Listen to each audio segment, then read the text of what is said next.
Resolve conflicts at work like a pro abstract. This article explores proven techniques and best practices for resolving conflicts in the workplace, drawing on scholarly research and practical industry examples. It examines the dynamics of workplace conflict, highlighting common sources of disagreement, and outlines the 5 conflict handling modes identified in the integrative model of conflict management. The research emphasizes the importance of cultivating an organizational culture that supports constructive conflict resolution, including developing emotional intelligence among employees and providing targeted training. It also explores leveraging technology and data-driven insights to enhance conflict resolution capabilities. Through real-world examples, the brief showcases best practices such as encouraging open communication, promoting active listening and empathy, facilitating collaborative problem-solving, and using data-driven insights to address conflicts proactively. By adopting a proactive, emotionally intelligent, and data-driven approach to conflict resolution, organizations can create a more collaborative, innovative, and fulfilling work environment. There are many challenges that can arise when navigating workplace conflicts. Whether it's a disagreement with a colleague, a clash of personalities, or a dispute over project priorities, unresolved conflicts can have a significant impact on productivity, team morale, and overall organizational performance. However, with the right strategies and a proactive approach, workplace conflicts can be effectively resolved, leading to stronger working relationships, enhanced collaboration, and a more positive work environment. Today, we will explore proven techniques and best practices for resolving conflicts at work, drawing on both scholarly research and practical industry examples.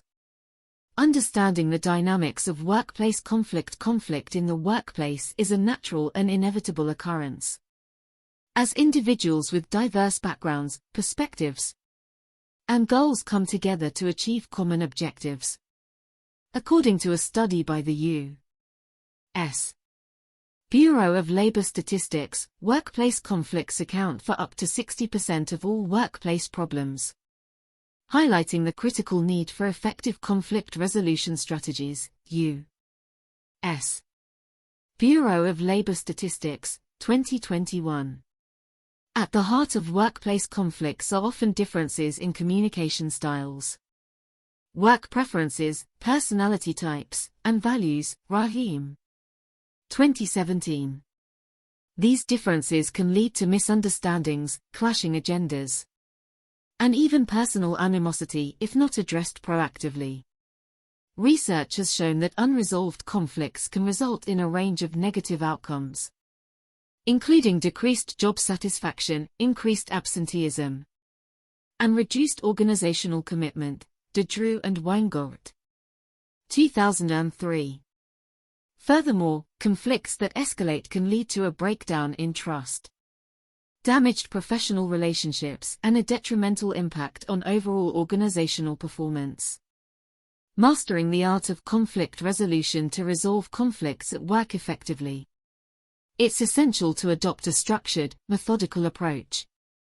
The integrative model of conflict management, developed by Rahim, 2002, outlines 5 conflict handling modes: competing, collaborating, compromising, avoiding, and accommodating.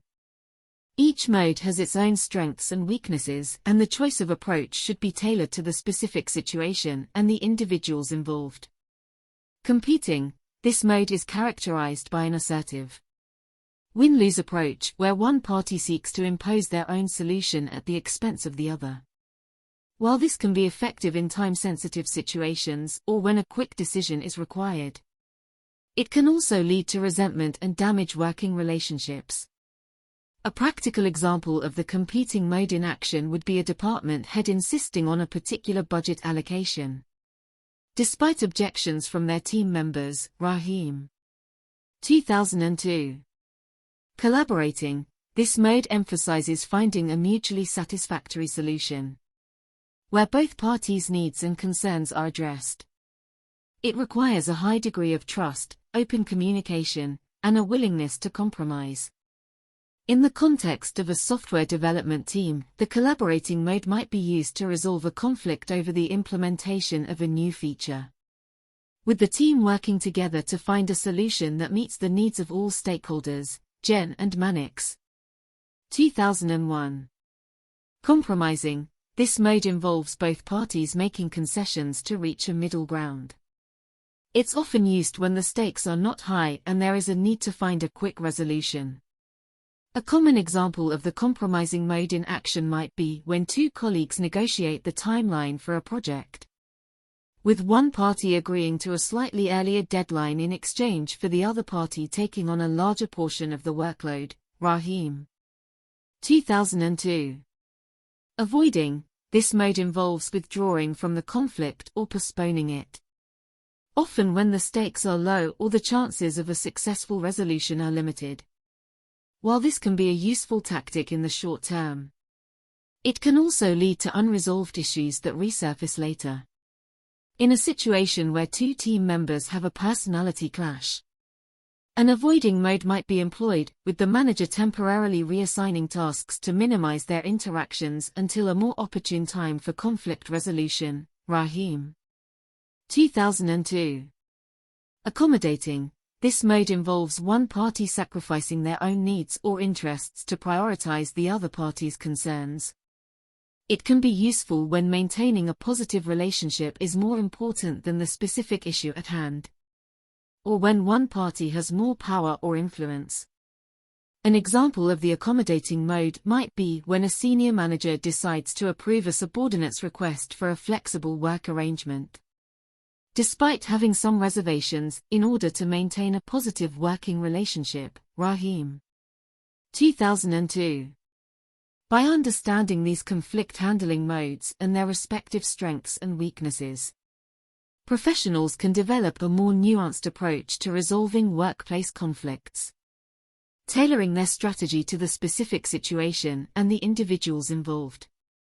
Fostering a culture of conflict resolution. Effective conflict resolution at the individual level is essential, but it's also crucial to cultivate a broader organizational culture that supports and enables constructive conflict management.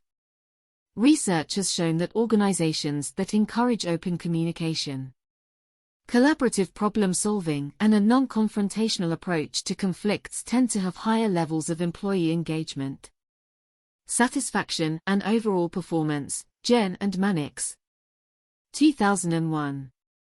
One key aspect of fostering a conflict resolution-friendly culture is promoting the development of emotional intelligence, EQ, among employees. Goldman, 1995.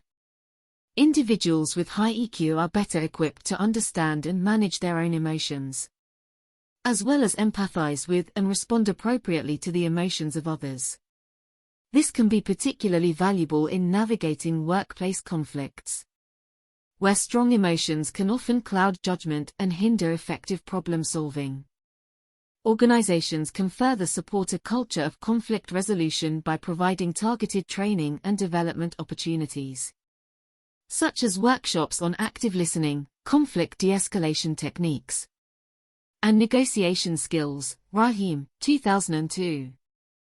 Additionally, incorporating conflict resolution competencies into performance evaluations and promotion criteria can signal the importance of these skills to employees, reinforcing their value within the organization. Rund and Flanagan, 2010.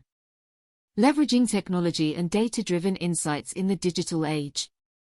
Organizations can also leverage technology and data-driven insights to enhance their conflict resolution capabilities.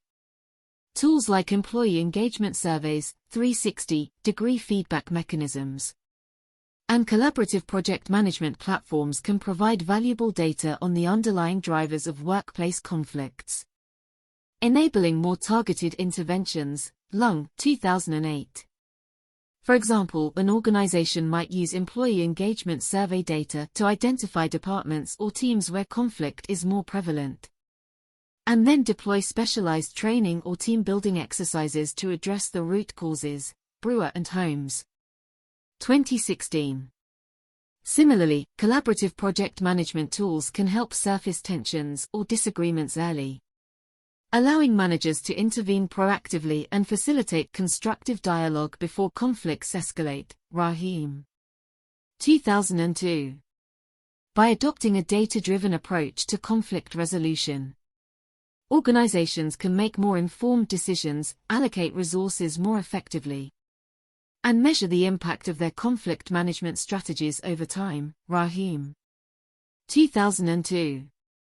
This can lead to a more sustainable, scalable, and effective approach to conflict resolution, ultimately enhancing organizational performance and employee well-being. Industry examples and best practices to illustrate the practical application of the concepts discussed in this research brief. Let's explore a few real-world examples from various industries. In the healthcare sector, a hospital's nursing staff might experience conflicts over patient care priorities, shift scheduling, and resource allocation. By adopting a collaborative conflict resolution approach, the hospital's management team can facilitate open discussions, encourage empathy and active listening, and work with the nursing staff to develop mutually agreeable solutions. Brinkett. 2010. In the technology industry, a software development team might encounter conflicts over coding standards, feature prioritization, or work distribution. By leveraging project management tools and fostering a culture of constructive feedback, the team can identify and address these issues early, preventing them from escalating and negatively impacting project timelines and deliverables. Jen and Mannix. 2001. In the financial services sector, investment advisors might clash with their clients over risk tolerance, investment strategies, or portfolio performance. By developing strong emotional intelligence and communication skills, the advisors can navigate these conflicts more effectively, finding common ground and reaching mutually satisfactory resolutions. Rund and Flanagan. 2010. Across these diverse industry examples, we can identify several best practices for resolving conflicts at work, encourage open and transparent communication, fostering an environment where employees feel comfortable expressing their concerns and perspectives. Rahim. 2002. Promote active listening and empathy, helping employees understand and appreciate each other's viewpoints. Goldman. 1995. Facilitate collaborative problem-solving, guiding employees to find mutually beneficial solutions that address the underlying issues. Jen and Mannix. 2001. Provide training and development opportunities to enhance employees' conflict resolution skills, such as negotiation, mediation, and conflict de-escalation techniques. Rund and Flanagan. 2010. Leverage data-driven insights and technology tools to identify and address conflicts proactively, as well as to measure the effectiveness of conflict resolution strategies over time. Lung. 2008. Conclusion: effective conflict resolution is a critical skill for professionals in every industry, as it directly impacts team dynamics, organizational performance, and overall employee well-being. By understanding the dynamics of workplace conflicts, mastering a range of conflict handling modes, and fostering a culture that supports constructive conflict resolution, organizations can unlock the potential benefits of healthy, productive workplace interactions. As a seasoned professional with both consulting and academic research experience, I hope this research brief has provided you with valuable insights and practical strategies for resolving conflicts at work like a pro. By embracing a proactive, data-driven, and emotionally intelligent approach to conflict management, you can contribute to the creation of a more collaborative, innovative, and fulfilling work environment for all.